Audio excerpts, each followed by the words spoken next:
This is verse 19, the 26th chapter, Gospel of Matthew. Jesus has sent his disciples into the community to prepare the room where he will celebrate an anticipatory Passover. Common view is that this was a Passover that was held a day early because, of course, Jesus would be indisposed on the normal day of the Passover celebration. And so the preparation is made in advance of that on a Thursday evening. And the ongoing description of the disciples' action here, so kai, the connective, epoiesan, from poieo, I make or do, third person plural, aorist, active indicative.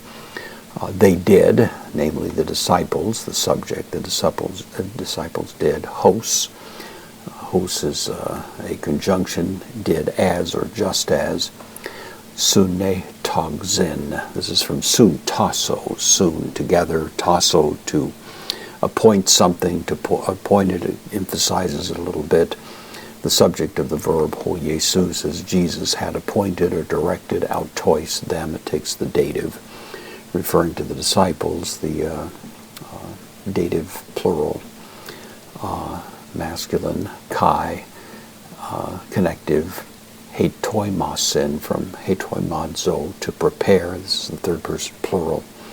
Again, the aorist active indicative, and prepared, to pascha, the Passover. Preparing it to be celebrated as if it were the Passover, but one day in advance.